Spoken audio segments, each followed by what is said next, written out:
I've always dreamed of having a robot lawnmower, but up until a few years ago, you needed to use boundary wire to keep your robot in your yard. And even with that, it would ping pong around your yard, not giving you straight lines. Last year, mowers started to come out that did not require a boundary wire to work and even went in straight lines. Sadly, Segway did not come out with theirs in time for the US mowing season last year, and I went with something else, which was a mistake. But lessons learned, and now I can appreciate all the things that this robot mower does. I'm Wanderer 001. Let's get into it. What you're looking at right here is the Segway Navimow i105N series of robot lawnmowers. Overall dimensions are 21.5 by 15.2 by 11.2 and comes in at a total of 24 pounds, making this a remarkably light robot lawnmower and small in comparison to my previous robo mower. It gets into places the other one could not even imagine. If we take a walk around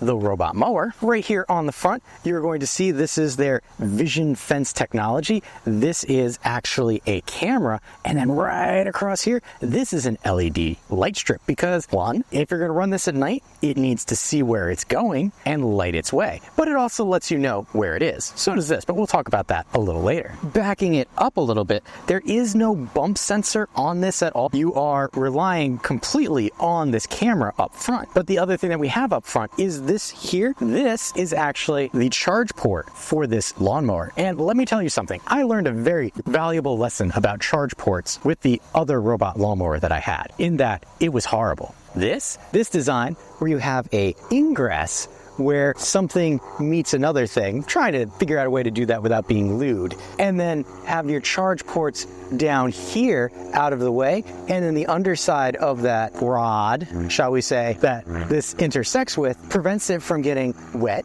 misaligned, anything of that nature. This charging layout is awesome. And I say that coming from experience with another horrible way of doing this. This is the way to do it. Loved it. I have been using this for well over a month now. And yes, it's at the end of my cutting season, but I have not had to once go out and readjust this so that it actually charges, even when it goes out in the middle of the night or when it gets wet. This has been a solid charging interface for me. If we come closer and look at the top of the robot right here, you can see we have a manual dial to set your cut height. You have a giant stop button right here, as well as an LCD panel letting you know what's going on. Right now it's letting you know it's fully charged and I'm lifting it and it's connected to Wi-Fi. It might be a little hard to see because the sun decided to finally come out. You also have buttons on the top for mow, power on and off, okay, and then send home. You also have a giant stop button right here where if you hit that and it's moving around, it will stop immediately regardless of what it's doing. This disc here that acts as the cut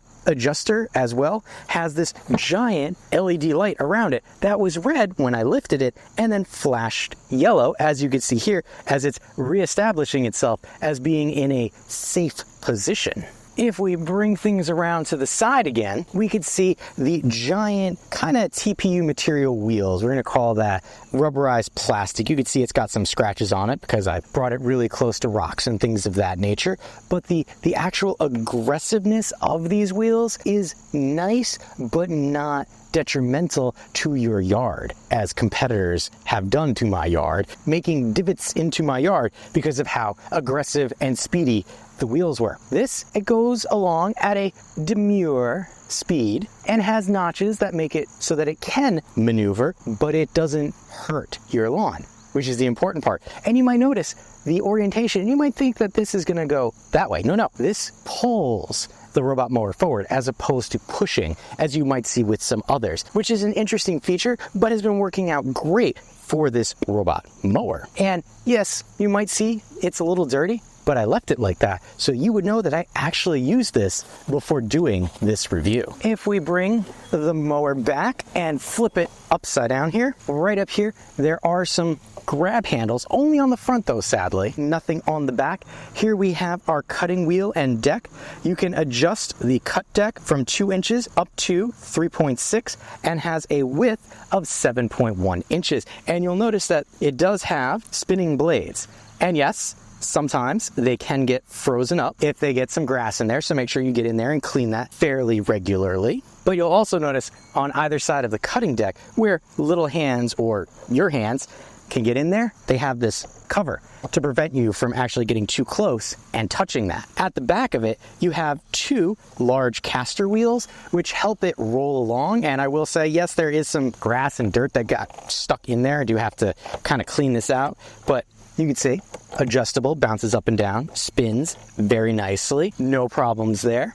Down here, this is going to be your battery compartment, or if you get the 4G connecting, that's going to be down here. This particular i-series model has a 2.55 amp hour battery, which will give you a runtime of about 60 minutes, so an hour for cutting. In the case of my lawn, which is 5,444 feet squared, it takes 3 times of charging, so that's 3 hours to cut my lawn with this particular robot. Yes, I probably should have gone for the larger battery capacity model, and I'd be able to save myself a little time. When we charge this, we are looking at a charge time of 90 minutes, and then all the way back here in the back, kind of have like grass leads. So as it's going, it's kind of straightening things up, because what this will do is it actually kind of doubles over itself, which I really appreciate, allowing it to not miss anything when it goes out and cuts. Other robot, yeah, similar idea, GPS, RTK, it would leave mohawks or strips in my yard. This one, because it doubles over itself, yes, it takes longer, but I never have any of those mohawk lines in my yard. The robot mower itself is IP66 water rated, as you might imagine, as it has to be outside all the time. But what I want you to notice is nowhere on this is there actually any rain sensors. It's something that is done through the application, which I'll show you a little later. The navigation system that this actually uses is an RTK Plus Vision. This is a camera that can see what's going on. So it can position itself with satellites and the RTK system, but when it gets into hairier spots or places where it's not picking up a signal, the vision fence can figure out what's going on. Let me tell you, compared to my other one, which was actually a IR based and camera based, but had an RTK, what would happen is if I got into an area that was a little too covered with trees or clouds, it would go, I can't go there. Same thing with in between my house and my neighbor's house, that was a spot I couldn't get to. This has no problems, and it's all because of this vision fence and the RTK system that this has. It also has the ability to connect to IoT and is compatible with Bluetooth and Wi-Fi, plus 4G if you have that option. But now that we've talked about the mower itself and its general specifications, what else do we get with this mower? Let's take a look. This is everything we get in the box. Here is our power brick, our connections for the sensor into the base station, as well as over here we have extra razor blades. Orange things are silicone markers. Then we get a bunch of tacks to actually lay down the cord, which is something I really like because I've had others and they didn't have that and it gets in the way. And then we have the screws to push that into the ground and keep it there, as well as ties to tie the cord to the exterior of the pole rather than the interior, which again, is something you don't think about, but it's also really good. And then there's a little itty bitty screw to keep that in place. That charging stand that we get is considerably smaller than what I had previously, which I greatly appreciate. It is only 28.2 by 17.7 by 11.8, so it's a smaller footprint for a smaller mower. You can definitely find a place to put that somewhere. Now that we've taken everything out of the box and have a general idea of this robot mower's hardware, what's next? Well, that's actually setting it up. So let's take a abbreviated look at the setup process for this mower. Step one in the setup process is to download the Navimow app and create an account. And then once you've done that, we're going to come in and select Add Device. We're going to add an I-Series. The mower is not currently powered on, so we are going to do that, which is by pressing the OK button here. It beeps, and you can see, hopefully you can see on the screen there, if I block out the sun, and there's a lot going on there. So the mower is powered on. We're going to have to allow Bluetooth access because it's going to look for that, and there it goes. It found that Navimow. So all I have to do is touch that and it's going to pair the device. So we're just going to say wait for a moment while it does that, and depending on how things are in signal strength, okay, we're going to try that again because the Bluetooth antenna timed out on me. Oh, there we go. It made a noise. Just had to. So we're just going to hit the OK button to complete. And there we go, it says Bluetooth is paired. And now it's going to walk us through some things. It picked out our time zone, picked out our region, auto daylight savings mode automatically toggled on. I like that. Okay. Now we have to attach it to a Wi-Fi network. So you can tap here and it's going to show you all of the available Wi-Fi networks. And I'm going to put that and then pop this out to put my IoT password in. And once I do that, it should attempt to connect the Navimow back there. And it is connected, and we're going to say activate authenticating, and done. So there we go, we're going to hit start. So key parts are the mower and antenna, and then the base station. So we're going to hit next, giving us the optimal placement for the antenna. I had a robot mower before, so I'm going to try and put the antenna back where I got it. Likewise, where to install the base station. And there is a little screw that holds the antenna on top of the pole.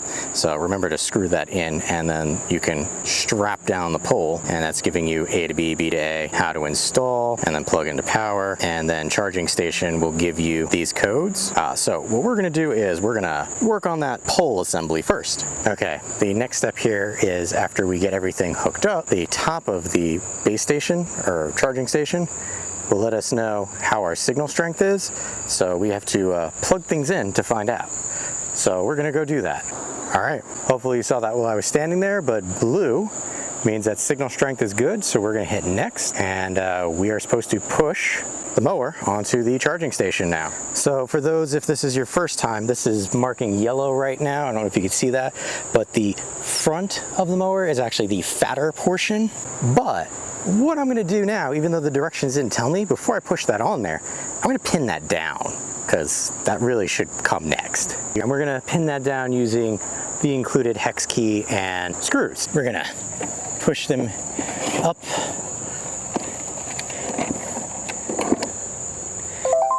Green, so he is charging, which is good. And we're gonna come back over to our application and select next. Bluetooth not connected. We're gonna reconnect because I apparently took too long in all the stuff I was doing. Congratulations, you could start mapping. So we're heading next. Oh, so now it actually wants us to like tag all the stuff down. Finish. I guess I get that. There is a new firmware, so we're gonna upgrade that and select next. And we will let the firmware do what it does. There we go. Update now. Update request sent successfully. And it says updating your firmware. And there you can see your Wi-Fi signal strength, Bluetooth, and the remainder of the battery. It's probably should have waited because I only have 27, well, 28. It's plugged in, it's upgrading. And then you could see right there, maybe see, the ring around it is flashing like a bluish purple. And if I want to come in here, it should show me the actual time remaining for the update. But that was setup and installation. Next comes mapping. The next part to set up is actually setting up a map. And as you can see right here, we have to create a map. So we would simply do that by pressing the plus sign, and it's going to walk us through kind of what's going to happen. So if you have any familiarity with a video game controller, you'll probably be okay in setting up the boundaries. So it's kind of letting you know that you should not have super high grass when you do this, and then you're supposed to walk at least 19 feet behind it while you're doing things, and then make sure your battery on your phone and mower have enough. And then it's describing boundaries, off limits, and channels, as well as vision fence on and off. So boundary is the area that it's actually going to mow. Off limits is things that you don't want it to mow. Channel is to get from one area to another. And then the vision fence is an area where mower won't use vision to detect and avoid obstacles. Interesting, don't know why you wouldn't want that. And it is warning not to start mapping at night. It is connected, we have all this, blah, blah, blah, blah, blah. Next, so it wants us to calibrate things, so we can calibrate. And the mower is going to start moving, and this is going to be a little jerky as I try and move my tripod and have it film at the same time. So we're just going to let that do its thing while it is calibrating, and 99% calibrated. So if I hit start, this will allow us to start mapping things. So maybe we'll change the video setup and get that started. What I neglected to show before was that this is actually a practice session, so it'll let you kind of get used to the controls. So forward,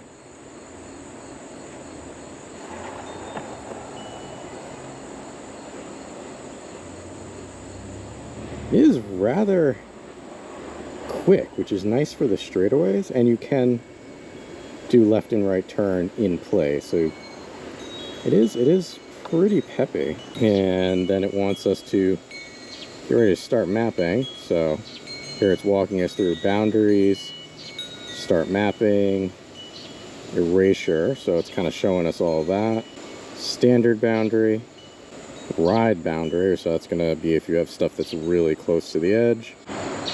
So what we have here is we can navigate to our start location first,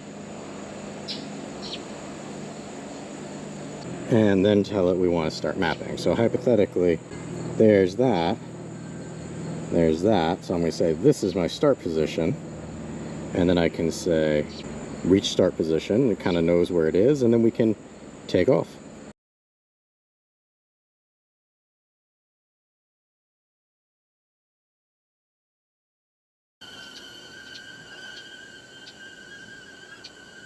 So it's interesting you can get over here. That's my last one, good enough.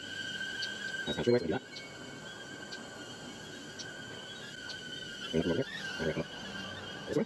And there's a mapping. Sounds sorry, for video, but there we go. Keep mapping. Okay, there we go. We're too close there. We're going to live there, so I'm just going to do that. Now we're sticking down this way. Down this way. Because the last one could not. And around this way. It's a little tricky to keep straight. It goes half fast, but push it up here, and there's another place where everyone couldn't quite get that close. So we're going to see if we can kind of get a little closer. Look at that. And then we walk cutting this way.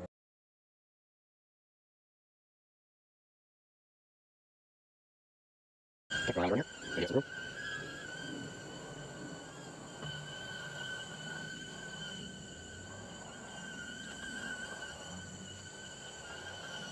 Okay, here we go. Just kind of straightaway.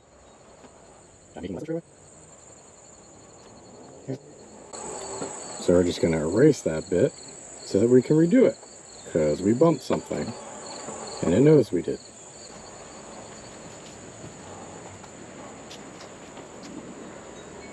Now that we've gotten setup out of the way, cutting. Cutting is important because that is the thing that this is supposed to do. What I will say, one of the genius things that this robot mower does is that it will alternate its cut, going one way, then another way, then angled. As you can see, I'm throwing some time lapse up here to give you an idea of the different directions that it does every time that it goes out. That is another way that this is going to help prevent rutting in your lawn, because it's never going to go the same way one after each other. This also handles no-go zones much better than my old robot mower did. It can get a lot closer to things because of its size, which I really like. And in fact, I'm pretty sure I can create closer, smaller no-go zones with this. As I mentioned before, it can get in between my house and my neighbor's house without having any problems thanks to the vision fence technology, but also gets under that tree that I mentioned before that blocked out the signal from my other robot mower. And while it does take longer to do because of those overlaps that it does not miss anything, which is great. But let me show you this guy in action. Now that spot is not from this mower, it's from the previous mower. What it does first is it goes out and edges after it figures out where it is. White light's letting you know something's starting, blue light means it's going. And there you can kind of see where it's actually been.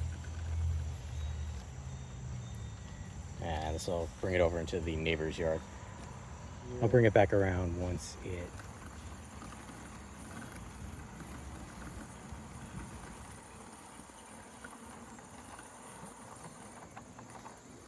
Here's some ruts and stones.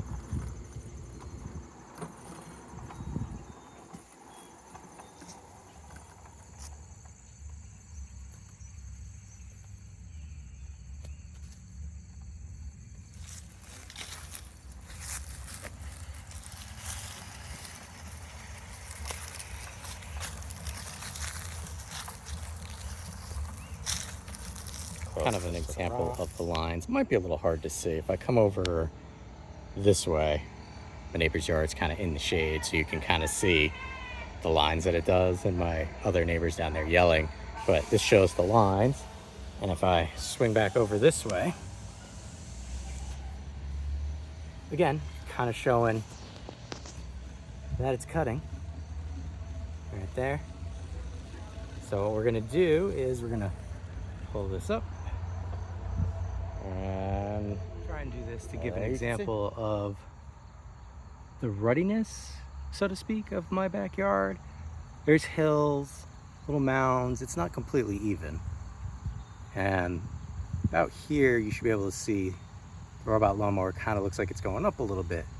And that's just letting you know, hey, it's tackling things. It doesn't care if your lawn is completely even, which is really good. All those great things that I was telling you about, the different cut modes, the rain sensor, all of that, that is done in the Segway app for the Navimow. So let me show you what you can do in the application. This is the Segway app for the Segway Navimow. The particular robot I have is the I series. You can see it up here in the corner doing its thing. So you can see all of that darker color is where the Navimow has cut. And then if it hadn't, it would be this lighter gray color. And you can see I have selected to have my zone 2 up there cut while zone 1 does not. And then you can see these red icons there. Those indicate no-go zones that I set up. On the main screen here, you have a few options. You can see mowing right now. It's manually mowing. It's going out. You've got a Wi-Fi indicator, a Bluetooth indicator, battery indicator. You can lock and unlock your Navimow right from here. Progress of how much it's cut. You can see it's 99%. How many, in this case, square feet this particular week I have cut. And then down here we can start, stop, and there I accidentally paused the mower, so we're gonna tell that to start up again. And then I could send it home to charge if I wanted to. Here we could see it's charging now. If I select control, I have to be within Bluetooth range. I'm not. But if I select my map icon right here, it's gonna show me zone 1 and zone 2. It's giving me a notification that my Bluetooth is kind of weak, but this is how I can edit my maps and or add more things such as no-go zones and other zoned areas if I want. So I'm gonna quit anyway since I didn't make any changes. And then up here, we're gonna see, here's a notification that it's done, it's back at the charging station. Over here on the right-hand side, we have all the notifications from the system. So I had a couple error codes while I was testing something. We also have access to our system notifications. So allow notifications, system notifications, device notification, important, work status, show on homepage. That's all from there. Here they have their technical support, but the main crux of what you're going to pay attention to is over here on the left. This is all of our settings. So right here we have the settings for the mower, and then tapping over we have the application. So account security, language, units, help and feedback, about, and then log out of your account. We're going to come back to our mower, and then right there we did get a notification saying, hey, the mower is returning and progress is done, so it's going to go charge. On our mower settings, if we come down, we have our mow schedule. I do have a schedule enabled, but I don't actually have anything turned on at the moment. But in order to turn one of these on, you simply select, and then you can set a time, and then all zones, zone 1, zone 2 in my case, and then confirm. What that will do is send the robot out during that time to mow. It's not start, and then when the job is done, it will stop. It's during the time that you've selected that it will mow during. I don't know if I particularly care for that, but that is how Segway handles it. Here we have mow cycle. You could turn this on and off. When this is disabled, if the mowing progress in the selected area reaches 100%, regardless of if it still has more mow time, it will return to the station to charge itself. I recommend that because you don't necessarily want it just hanging out, cutting and cutting when it's already done what it needs to do. Here we have our map management, anti-theft on and off. So this is an extra thing that you need to add on. So if you don't have it, can't use it. You have your reset pin, so you can confirm your reset pin. Personalization, if I select this, do we want to have the lights on? Do we want to have the sound effect? And do we want to have eco mode? If I turn on eco mode, when enabled, the lights on the mower and the charging station and display screen will turn off automatically after the mower goes into standby mode for 10 seconds. And then here you have night mode, which will set the brightness level of the mower's light. And here you can see before and then after, and then you've got your brightness level, extra dim and dim. I want to keep it as low as possible to not bring attention to it while it's out there doing anything. Vision fence, channel sense means that when it's traveling from one zone to another, it will avoid anything that's in the channel. So if there's something in the channel, it will move outside of the channel and get back into the channel as quickly as it can to get from position to position. And then you have the ability to mowing at night. When enabled, the mower will keep working at night. As you might imagine, maybe you don't want that because, well, you live in a region like I do where the temperature shifts and things get wet and moist overnight. You can turn that off right there. Coming down, we have our EFLS 2. Well, here we go. It's going to give us some information. Camera assisted positioning. Yes. Satellite signal analyzer. If I do that, it's going to click and it will show me satellites, letting me know how good a chance I have that my mower is going to connect with something. I really like that. The fact that you can just come in here and take a look, and it's showing you a little more extra information, and then lock time. So if I go analyze, it's going to tell me how long it takes the mower to lock onto a satellite. And here we see the results. I have fast, so that's good. Based on satellites and how fast it locks, I'll have no problems with my robot mower. And then antenna location finder. This would be a way for you to figure out the best place for you to put your antenna. Weather adaptive, you can turn that on and off. The sensitivity, drizzle up to a moderate rain, and then how long do you want it to delay? So I could say won't wait, or I do custom, and in my case I did custom and told it to wait for 6 hours. Now here's the thing, there are no rain sensors on the I series of the Segway Navimow. It is based entirely on weather data for your particular area. So I was out there dumping buckets of water on my Navimow to try and get it to go into a rain delay state, forgetting that it was not based on actual contact sensors, but weather data. So this makes the weather delay hit or miss for its actual usability in my case. Here we could say relocate charging station. I only moved the station. I moved the RTK antenna. That's where you could go and fix that. Network, well, 4G or your Wi-Fi. Here you can see based on where I have it, it has a Wi-Fi signal, but not the greatest. Firmware, so it's going to give you a lot of sensitive information, so I'm not going to show you that. Coming down to mow reports. This is going to give you the total area that has been mowed, the total time saved based on how long it's gone out there, and then information on mows. Now, this should have information because I just sent it out there today to do this while I started filming. But if I bring this over to weeks, it will show how many times I mowed zone 1, how many times I zone mode 2, work area, and then mow hours. And if I select this, it's going to give me a chart letting me know when I sent it out to do the most work. And then if I come over to the month, it's going to be very similar, mow hours and then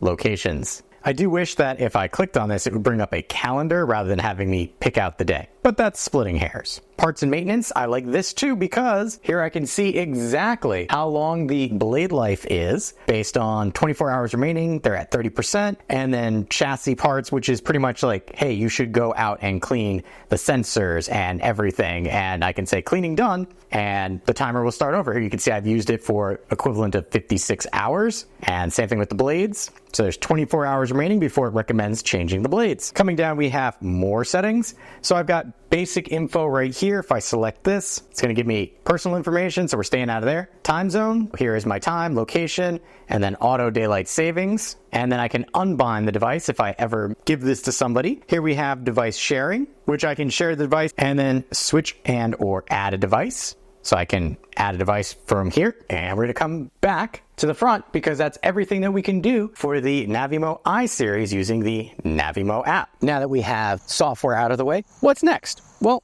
that's actual testing. I like to test things out. Segway says that the noise level that you'll get from this is 58 decibels. Well, for me, I got a little higher, but I was also holding it right against the wheelbase here. Next, obstacle avoidance. How well does it do not running over things or into things? Let's take a look.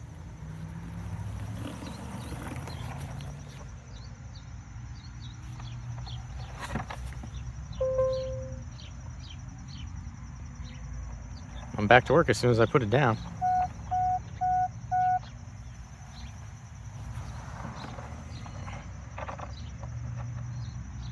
Do it from the front. And also gets right back to work. How about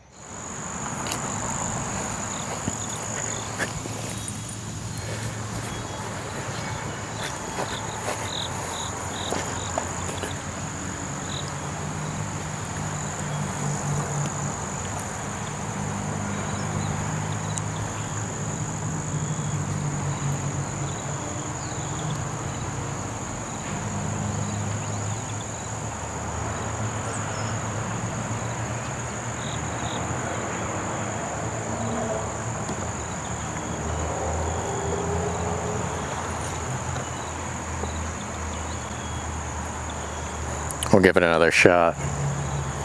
Maybe it'll see the handle.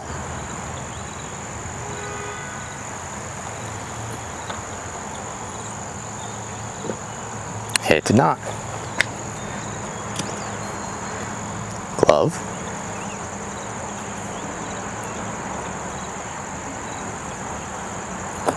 Ooh, that just rolled over it. See the boot? Sees the boot. Alright, it's gonna go around the boot. Okay, at least we know if it's high enough, it'll do it. Piece of wood.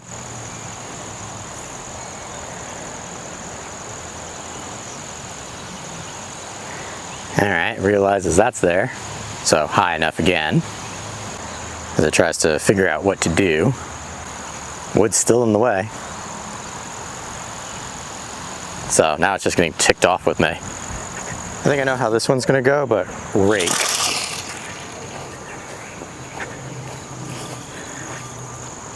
It's probably gonna drive right over that because it's too low to the ground.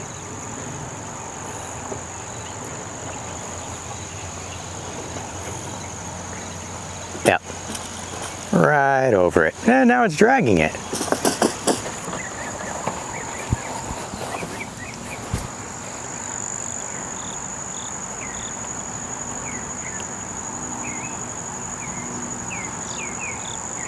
Will it stop for a human? We'll find out.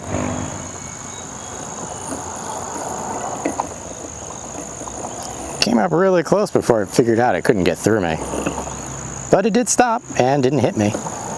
Alright, so low things to the ground, it can't see. I raised the blade so it's not damaging anything that I was trying to cut or have it not cut. Next, this can tackle a 30% grade or a 16-degree hill. How well will it handle my hills? Let me show you. We have the Navimow right there, and we're going to show it ascending this little rise. It is not going to be mowing. I'm going to be manually controlling it up there, just so that we get a controlled look at how things are. Give you an idea of the slope that it can take. And we're just going to go up this little hill right here. You can see it's not really having any problems. Yep, that's the steepest part. And then we'll turn it around and bring it back down. And you can see it's doing much better on the way down because, well, it's just easier to do on the way down, as you might imagine. And there you go. That's what the slope looks like. And here we're gonna try and do something. I'm gonna bring it over here. Granted, this is all my neighbor's yard. I'm gonna bring it over here where it's kind of sideways a little bit. There's a little bit of a slope and a divot. And we're just gonna kind of run that through like that, kind of get it halfway. So I got a little pause there because I'm kind of giving it a little more challenging situation. Like there you can see I pretty much have it like sideways. Rain, this does have a rain delay option. However, before actually reading the application in its entirety, I tried dumping a watering can on this to make it go inside to simulate rain. Well, it doesn't do that. That's done through the application and web-based rain data. So if you send this out in the rain, if your weather app doesn't think it's raining, it's not going to tell it to go back. So just keep that in mind. While this can mow at night, I would not recommend it only because you're going to add extra wear and tear on the robot mower itself, especially if you live in an area like I do where your grass gets damp overnight. Yes, it can do that. If you live in a dry, cool area or a dry, warm area, feel free. It can do it, but if you send us out at night in the Northeast like I am, you will have to clean it off a little more regularly. Now, there is a lot of things that I absolutely love about this robot mower, but there are a few cons, and I wanted to let you know about them as data points for you. First being, this not having a rain sensor and relying completely on web-based rain data, not the greatest, because it means even if there's a light drizzle, in my area, if it's not being reported, well, guess what? This is still going to go out and do things. Second, it does take longer to cut my yard. My previous lawnmower, I could get my yard done in probably an hour and a half. This takes 3 to 3.5 hours, but does not have those mohawk lines that I was telling you about. Grass can get caught in the blades underneath. Just make sure you keep up with your maintenance because you want those swinging out to actually cut things. The scheduling is scheduling a window when this will go out, not a time to start cutting. My previous lawnmower, I could say at noon, go out and cut, and it will cut until the job is done. This, the scheduling is you are creating a window from hypothetically noon to 5, and it will cut during that window, and if it still needs to cut after that, it's going to stop and not do it again until the next day. Not great, but it's a choice that was made. The fact that this had problems seeing things that were below its field of vision, like the rake, the tennis ball, the glove, that also means it's not going to notice pet leavings. So just know if you have small children and larger small child toys, it'll be okay, as well as a person. It didn't run into me, but anything that's like in the grass, sunken in, out of view, this is going to have a problem with that. It's one of the problems with a vision-based as opposed to a multi-sensor, such as LiDAR and a camera. Is it a 100% deal breaker? No. Did I wish it had a bump sensor? Yes. But then you're going up to the pricier model of the Navimows. But even with this not being the priciest of the Navimows that you can get, this is still going to cost you a pretty penny, and it might give people pause. What I would recommend is, if price is a concern, if you are mowing your lawn by yourself, mowing your lawn on your own, consider the cost-benefit analysis of time that you're spending out mowing versus the time that you could be saving to do other things. In my case, the application said I saved about 40 plus hours in the month that I've had this. When I did my previous lawnmower review, if you're interested over there in the corner, I saved myself probably about that time because I would have to go out every weekend to cut my lawn and my neighbor's lawn. That took me about 2 hours. This I send out, yes, it takes 3 hours to cut the lawn. I send it out Monday, Wednesday, Friday, but that is time that I am not spending out doing that myself. So that is the cost-benefit analysis. One, I don't have to buy my own lawnmower because I kept borrowing my neighbors. And 2, frees me up to do more YouTube reviews like this. And 3, my neighbors like watching it go back and forth. So it's a win-win for everybody, if you think of it that way. In closing, if you're ready to not have to cut your lawn anymore or babysit your robot lawnmower, then the Segway i105N should be at the top of your list, as long as you have a lawn size that fits its cutting capability. If not, you might want to think about getting their larger i series, which honestly is the same robot with a larger battery in it. And I kind of wish that had been the one I got, but let my lessons learned help you make a better decision.